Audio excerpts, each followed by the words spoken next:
여러분 안녕하세요. 찾아가는 새벽기도 시카고 예수사랑교회 조선영 목사입니다.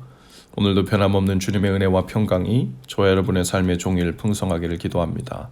오늘 말씀은 마태복음 25장 31절에서 40절까지 말씀입니다. 제가 읽어드리죠. 인자가 자기 영광으로 모든 천사와 함께 올 때 자기 영광의 보좌에 앉으리니 모든 민족을 그 앞에 모으고 각각 구분하기를 목자가 양과 염소를 구분하는 것 같이 하여 양은 그 오른편에 염소는 왼편에 두리라. 그때 임금이 그 오른편에 있는 자들에게 이르시되 내 아버지께 복받을 자들이여 나와 창세로부터 너희를 위하여 예비된 나라를 상속받으라. 내가 줄일 때 너희가 먹을 것을 주었고 목마를 때 마시게 하였고 나그네 되었을 때 영접하였고 헐벗었을 때 옷을 입혔고 병들었을 때 돌보았고 옥에 갇혔을 때 와서 보았느니라. 이에 의인들이 대답하여 이르되 주여 우리가 어느 때 주께서 줄이신 것을 보고 음식을 대접하였으며 목마르신 것을 보고 마시게 하였나이까. 어느 때 나그네 되신 것을 보고 영접하였으며 헐벗으신 것을 보고 옷 입혔나이까.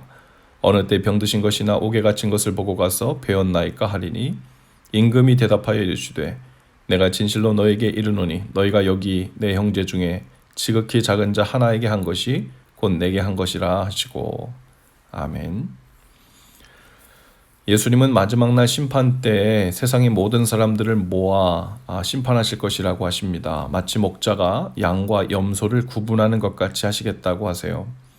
물론 양과 같은 사람들은 천국에, 염소와 같은 사람들은 지옥으로 구분하신다는 것이지요. 이것은 비유니까 예수님께서 동물 중에 특별히 염소를 미워하신다는 것은 아니니 오해가 없으시길 바랍니다. 그리고 양과 같은 자들이 왜 천국에 들어가는지에 대해 곧바로 이어서 이유를 말씀해 주시고 계신데요. 이유는 간단해 보입니다. 이들은 예수님이 줄일 때 먹을 것을 주고 목마를 때 마실 것을 주었습니다. 그들은 예수님이 나그네 되었을 때 영접했고 헐벗었을 때 옷을 입혔습니다. 병들었을 때 돌보았고 옥에 갇혔을 때 면회를 와 보았다는 거예요. 즉 천국에 들어간 사람들은 예수님을 잘 대접한 사람들이라고 말씀하고 계시죠.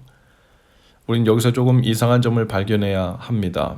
성경은 전체적으로 분명히 예수님이 십자가에서 흘리신 보혈의 능력을 믿어 우리가 죄사함을 받아 구원을 받는다고 말씀하고 계신데 오늘 이 본문에서는 심판의 기준에 믿음은 어디에도 언급되지 않고 오직 가난하고 작은 자들에게 선을 베풀었는가 아닌가에 대한 것으로만 심판의 기준, 구원의 기준을 삼겠다는 말씀처럼 보이기 때문이죠. 오늘 본문 말씀은 두 가지 중요한 사실을 우리에게 말씀해주고 있어요. 하나는 예수님께서는 줄이고 목마르고 나그네 되고 헐벗고 병들고 옥에 갇힌 자의 모습으로 우리 가운데 이미 오신다는 것입니다. 예수님이 아기 예수로 이 땅에 오셨을 때 영광스러운 모습으로 오지 않고 초라한 모습으로 오셨죠. 가난한 집에 어린아기로 오셨습니다. 그리고 많은 사람들이 이 예수님을 알아보지 못했죠. 마찬가지로 지금도 예수님은 우리에게 가난한 자로 오신다는 거예요. 우리가 알아보지 못할 뿐이죠.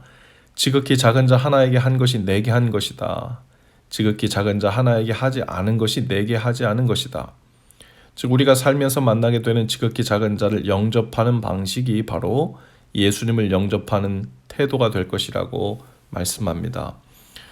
또 한 가지는 동시에 착각하지 말아야 할 것입니다. 오늘 본문 어디에도 믿음이라는 단어가 없다고 해서 구원의 조건이 믿음에서 선한 행위로 바뀌었나 보구나 라고 생각하면 안 된다는 거예요. 성경은 늘 전체적인 맥락에서 이해해야 오해가 없죠.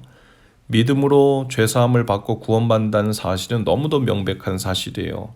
너무나도 많은 본문에서 그것을 강조하고 있죠. 그러나 오늘 예수님께서 하시고 계신 말씀은 그와 다릅니다. 그러니 이 믿음과 상관없이 다른 구원의 방법으로서의 선한 행위를 말씀하고 계신 것이 아니라 오히려 믿는 자들의 삶에서 당연히 열매 맺어야 할 반응으로서의 선한 행위를 의미한다고 보면 합당합니다. 즉 이런 뜻이지요. 예수님을 믿는다고 하면서 가난하고 목마르고 헐벗고 갇힌 자들을 돕지도 찾아가 보지도 않는다는 것은 그 믿음이 거짓 믿음이라는 증거이거나 열매가 없는 자아도취적인 잘못된 믿음이라고 진단하면 된다는 뜻입니다. 왜 그럴까요? 예수님을 믿는다는 것은 그분을 나의 왕, 내 삶의 주인으로 영접한다는 뜻이에요. 그렇다면 내 삶의 주인이자 왕이신 주님이 어떤 마음을 주시는지를 알아야 하고 그 뜻에 따르고 순종하는 것으로 그분을 영접했는지 아닌지를 알아본다는 거죠. 주님께서 가난하고 헐벗고 아픈 자들을 향한 아픔과 안타까움이 있는데 어떤 사람이 예수님을 구원자로는 믿지만 그분이 관심을 갖고 사랑하는 사람들에 대해 전혀 관심이 없다면 그 믿음이 무언가 대단히 잘못된 것이지요. 그래서 성경은 우리에게 주신 가장 큰 계명이 하나님을 사랑하는 것만이 아니라 이웃을 사랑하는 것도 함께 포함하여 마치 짝을 이루는 것으로 말씀하고 있어요. 그것은 하나님을 사랑한다면 선한 행위도 해라 라는 뜻이 아니라 하나님을 사랑한다면 사랑하는 하나님의 관심과 뜻이 머물러 있는 사람들을 사랑하는 데까지 나아가야 그 하나님을 사랑하는 본심이 드러나는 것이다 라는 뜻이죠. 이 두 가지 계명은 사실 하나님을 온 마음과 정성을 다해 사랑하라는 한 가지 계명 안에 들어가 있는 것입니다. 신앙생활을 잘 한다는 것은 예수님을 사랑하며 산다는 것을 삶 속에 구체적으로 번역하고 적용하여 산다는 말입니다. 주님을 사랑한다는 입술의 고백에 머무는 신앙생활은 오래가지 못해요. 곧 능력이 없고 공허하며 삶의 변화가 없는 제자리 걸음 신앙생활이 될 가능성이 높지요. 그러나 예수님을 사랑하는 것이 성숙하면 그 사랑의 다른 고백들, 즉 내 삶을 통해 최선을 다해 표현할 수 있는 방법들을 찾아 순종합니다. 그것이 신앙생활이 성숙해지는 거죠. 그것이 주님의 뜻이기도 하고 주님의 말씀의 적용이기도 합니다.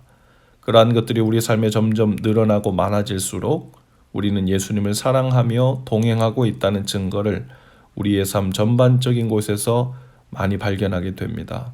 그렇게 사랑은 풍성해지고 우리의 삶도 더불어 풍성해지는 것이지요. 오늘 예수님을 사랑하되 지극히 작고 약한 자들을 대하는 방식으로 나를 향한 사랑을 고백하라고 요청하시는 주님의 음성을 들으실 수 있기를 바랍니다. 연말이 되어서뿐이 아니라 새해에는 정기적으로 가난한 사람들, 아픈 사람들, 또 음식이 필요하고 물이 필요한 사람들, 또 해외 오지에서 생존에 어려움을 겪으며 또한 복음을 기다리고 있는 사람들을 위해 기도하며 또 재정적으로도 정기적인 후원의 길도 행동으로 옮겨보시기 바랍니다. 또 우리의 삶 가까이에서 보게 해주시는 외롭고 혼자 된 분들, 혹은 마음과 육신의 병으로 고통당하는 분들을 돌아보고 친구가 되어주는 일도 좋을 것입니다. 예수님을 사랑하되 마치 순한 양과 같이 순종으로 구체적으로 사랑하는 삶이 되시기를 주님의 이름으로 축복합니다. 기도합시다. 주님을 영접하고 사랑하되 말로만이 아니라 우리의 삶을 통해 이웃 사랑을 통해 그 사랑을 고백하기를 원합니다. 우리에게 붙여주신 지극히 작고 약한 자들이 누구인지 보여주시고 그 마음을 주실 때 마치 주님을 영접하듯 섬기며 사랑하는 마음을 주옵소서. 오늘도 종일 수없이 주님을 만나고 영접하는 일로 인해 기쁘고 복된 날 되도록 인도해 주옵소서. 예수님 이름으로 기도합니다. 아멘. 여러분 오늘도 예수 사랑으로 화이팅입니다. 다음 주 화요일 아침에 다시 찾아뵙겠습니다.